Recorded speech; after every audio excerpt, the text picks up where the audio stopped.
UP विधानसभा चुनाव में बमुश्किल 3 महीने का वक्त बचा है और ऐसे में सभी सियासी पार्टियां अपना दम दिखा रही हैं, लेकिन किसकी कैसी है तैयारी और कौन किस पर है भारी, ये जानने के लिए आप देखते रहिए एबीपी गंगा पर विजय तिलक, क्योंकि यूपी उत्तराखंड में चुनाव मतलब एबीपी गंगा। चलिए अब आगे बढ़ते हैं। उत्तराखंड को आज बहुत बड़ी सौगात मिलने जा रही है और पीएम मोदी आज हजारों करोड़ की परियोजनाओं की देवभूमि को सौगात देने जा रहे हैं। दरअसल पीएम मोदी आज देहरादून के दौरे पर आएंगे, जहां वो परेड ग्राउंड में एक जनसभा को संबोधित करने वाले हैं।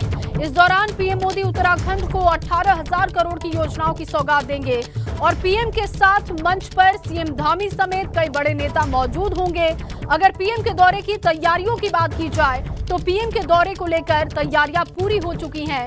चप्पे चप्पे पर सुरक्षा के पुख्ता इंतजाम किए गए हैं। बीजेपी की ओर से ऐसा दावा किया जा रहा है कि जनसभा में 1 लाख से ज्यादा लोग जुटेंगे। आपको बता दें कि 2022 में यहां विधानसभा के चुनाव हैं और इसी को देखते हुए बीजेपी यहां जोरों शोरों से चुनाव प्रचार में जुटी हुई है। बीजेपी सत्ता में फिर से काबिज होने की प्लानिंग कर रही है।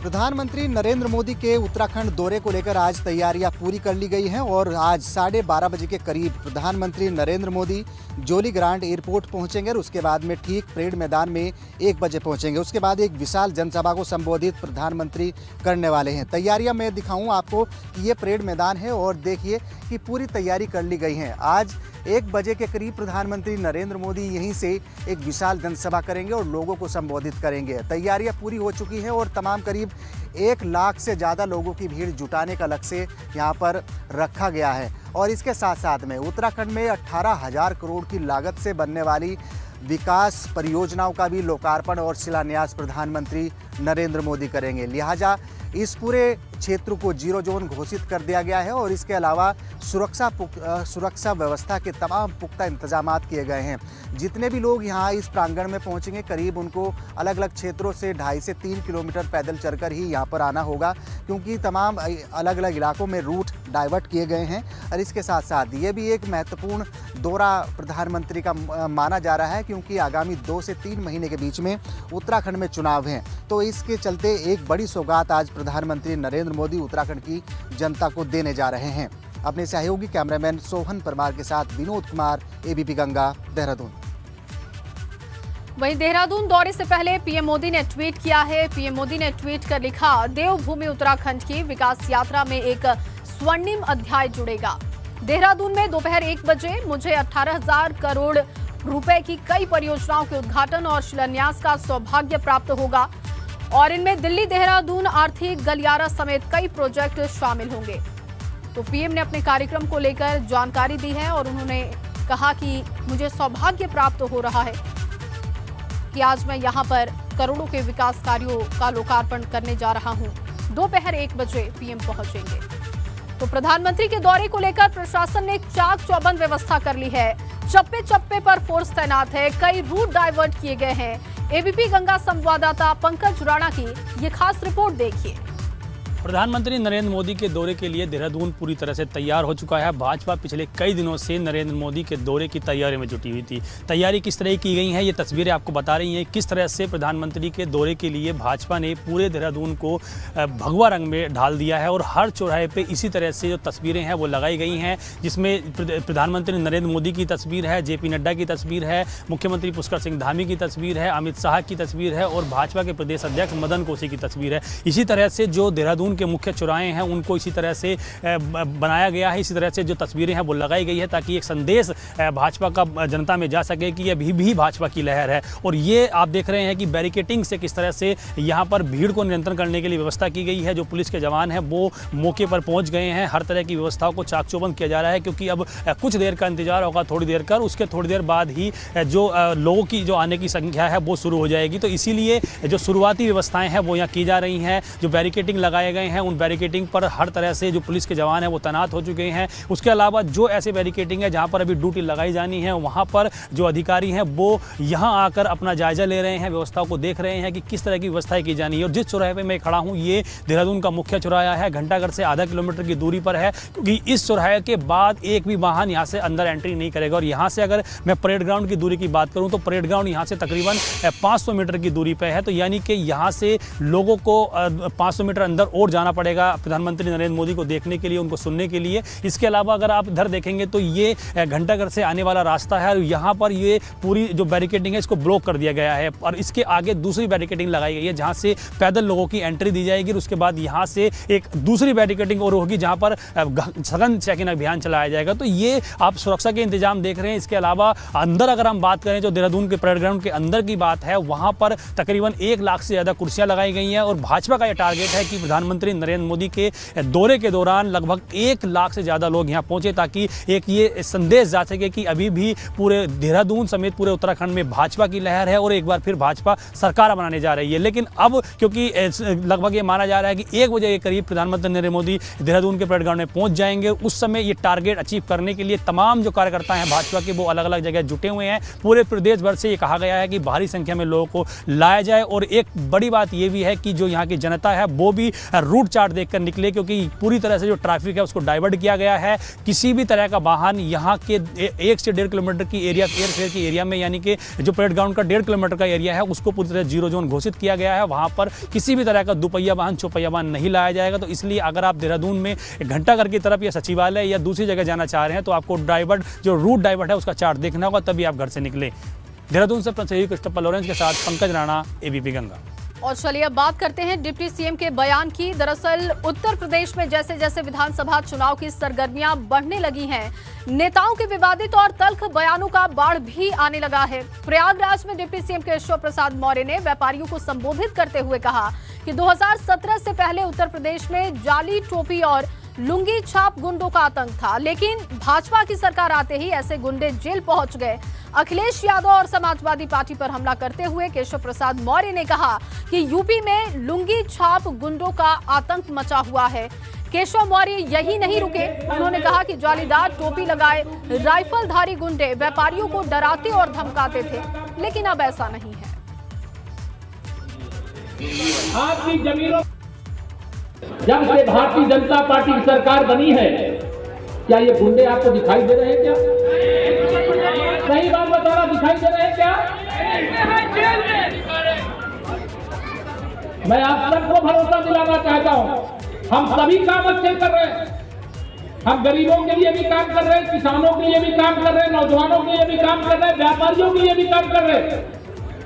लेकिन अगर हम सुरक्षित ही नहीं रहेंगे तो हमारे परिवार का, हमारे प्रदेश का भविष्य सुरक्षित रहेगा क्या? 2017 के विधानसभा चुनाव से पहले कितने लुंगी छाप गुंडे घूमते थे,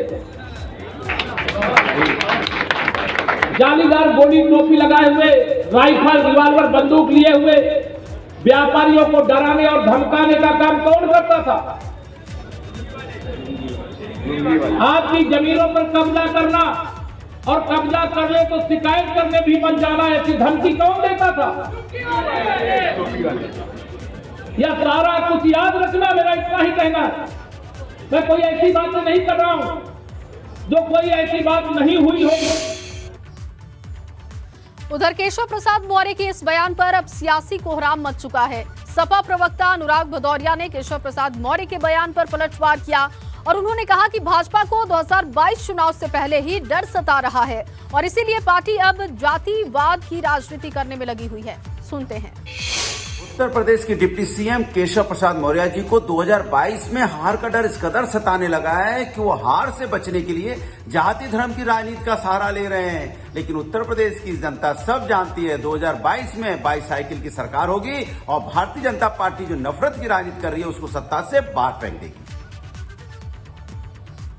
और चलिए सीधे आपको अब गोरखपुर लिए चलते हैं, जहां पर महाराणा प्रताप शिक्षा परिषद का कार्यक्रम रखा गया है। देखिए पहुंच चुके हैं मुख्यमंत्री यहां पर और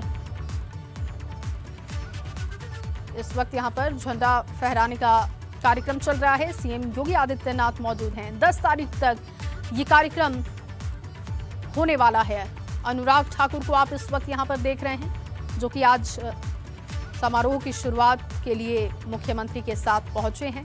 बेहद अहम कार्यक्रम, और अब से थोड़ी देर बाद मुख्यमंत्री इस कार्यक्रम को संबोधित भी करेंगे। आज सीएम योगी आदित्यनाथ और केंद्रीय मंत्री अनुराग ठाकुर कार्यक्रम की शुरुआत कर रहे हैं। औपचारिक तौर पर 10 तारीख तक ये समारोह चलने वाला है, और समापन समारोह के दौरान धर्मेंद्र प्रधान कैबिनेट मिनिस्टर समापन कार्यक्रम में पहुंचेंगे। लेकिन ये सीधी तस्वीरें इस वक्त आपको गोरखपुर से दिखा रहे हैं। महाराणा प्रताप शिक्षा परिषद संस्थापक सप्ताह समारोह की शुरुआत हो चुकी है। झंडारोहण के साथ कार्यक्रम की शुरुआत कर दी गई है। अब मुख्यमंत्री योगी आदित्यनाथ और अनुराग ठाकुर आगे बढ़ते हुए, तो शिक्षा के क्षेत्र में क्या उपलब्धियां सरकार की रही हैं और आगे का प्लान क्या है, इस पर मुख्यमंत्री का फोकस होगा। सीएम और केंद्रीय मंत्री ने इसकी शुरुआत कर दी है, और ये समारोह 10 तारीख तक चलेगा। आज से इसकी शुरुआत हो रही है, 10 तारीख तक समारोह रहेगा। अलग अलग टॉपिक पर बात की जाएगी, और आपको बताएं कि समापन समारोह में धर्मेंद्र प्रधान शामिल होंगे। लेकिन आज औपचारिक तौर पर कार्यक्रम की शुरुआत करने के लिए मुख्यमंत्री और कैबिनेट मंत्री अनुराग ठाकुर पहुंचे हैं।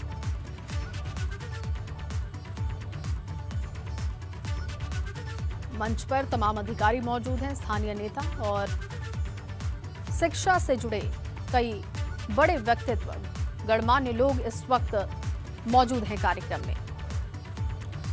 साप्ताहिक समारोह की शुरुआत हो चुकी है। 7 दिनों तक ये कार्यक्रम चलने वाला है। आज से इसकी शुरुआत हो रही है।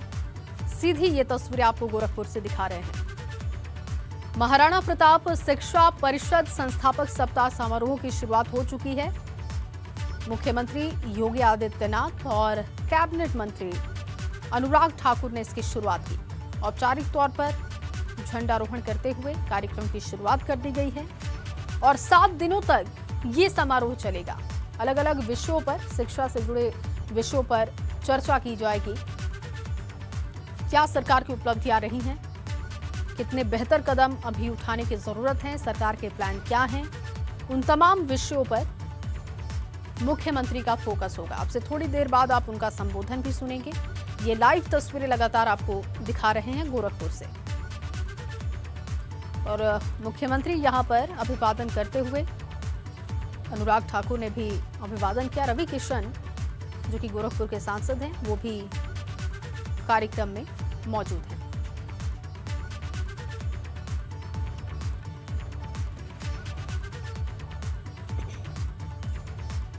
तो साप्ताहिक कार्यक्रम जिसका आगाज हो चुका है, 7 दिनों तक ये समारोह चलेगा। अनुराग ठाकुर को आप देख रहे हैं। मुख्यमंत्री योगी आदित्यनाथ इस वक्त यहां पर मौजूद हैं, और रवि किशन जो कि कार्यक्रम में शामिल हुए हैं। ये 3 बड़े नेता जो इस वक्त कार्यक्रम के आगाज में पहुंचे हुए हैं। मुख्यमंत्री योगी आदित्यनाथ ने शुरुआत की कार्यक्रम की। समारोह 7 दिनों का होगा। साप्ताहिक कार्यक्रम है ये। 4 से 10 दिसंबर तक समारोह चलेगा। अलग अलग विषयों पर चर्चा होगी। शिक्षा के क्षेत्र में कितने नए कदम उठाए गए हैं, किस तरीके से ऑनलाइन प्लेटफॉर्म पर शिक्षा को और बेहतर बनाना है, क्योंकि कोविड के बाद से लगातार हम देख रहे हैं लगभग 2 साल का समय गुजर चुका है, और 2 सालों से ऑनलाइन प्लेटफॉर्म पर बच्चों की पढ़ाई हो रही है। इन तमाम विषयों पर फोकस होगा। नीरज मेरे सहयोगी इस वक्त मौजूद हैं। नीरज, मुख्यमंत्री कार्यक्रम में पहुंच चुके हैं। साप्ताहिक कार्यक्रम की शुरुआत हो चुकी है। विस्तार से और जानकारी दीजिएगा। बिल्कुल, आपको बता दें, महाराणा प्रताप शिक्षा परिषद का संस्थापक सप्ताह समारोह आज उसका शुभारंभ हुआ है, और केंद्रीय मंत्री अनुराग ठाकुर भी मौजूद है मंच पर। मुख्यमंत्री योगी आदित्यनाथ है, और कुछ ही देर में भव्य शोभा यात्रा जो महाराणा प्रताप शिक्षा परिषद की 4 दर्जन से अधिक जो शैक्षणिक संस्थाएं हैं उसमें जो विद्यार्थी हैं, 10,000 विद्यार्थियों के साथ ये शोभा यात्रा निकलेगी, और अलग अलग संदेश देती हुई ये शोभा यात्रा जो समाज को संदेश देती हुई दिखाई देती है, चाहे वो वैश्विक महामारी और चाहे और भी जो ज्वलंत मुद्दे हैं उसको देखते हुए ये शोभा यात्रा निकाली जाती है और अलग अलग जो स्कूल कॉलेज हैं उसके विद्यार्थी मुख्य मार्ग जो है गोरखपुर शहर के उससे होते हुए शोभा यात्रा निकालते हैं और एक मैसेज छिपा होता है इस शोभा यात्रा के थ्रू। और सबसे बड़ी बात यह है कि काफी लंबी ये शोभा यात्रा होती है और फिर वहीं पर आकर ये शोभा यात्रा संपन्न होगी और इसके साथ ही मुख्य अतिथि और मुख्यमंत्री योगी आदित्यनाथ जो कार्यक्रम की अध्यक्षता कर रहे हैं उनका उद्बोधन भी होगा, लोगों के लिए ज्ञानपरक बातें भी होंगी। थोड़ी देर में शोभा यात्रा यहाँ से निकलेगी और तमाम मार्गों से होते हुए यहाँ पर आकर संपन्न होगी। एक हफ्ते का। चलिए, बहुत शुक्रिया नीरज आपका तमाम जानकारी के लिए। ब्रेक के बाद एक बार फिर आप सभी का स्वागत है और चलिए सीधे आपको लिए चलते हैं। उत्तर प्रदेश के वित्त मंत्री सुरेश खन्ना इस वक्त प्रेस कॉन्फ्रेंस कर रहे हैं और जैसी भी परिस्थिति आएगी हम उससे निपटने में पूरी तरीके से सक्षम हैं। जिन्हें हम सीक्वेंसिंग का काम जो है हमारे तीनों संस्थान बहुत अच्छे तरीके से कर सकते हैं, ये लोग सक्षम। बहुत बहुत धन्यवाद, मेरी बात पूरी हो गई।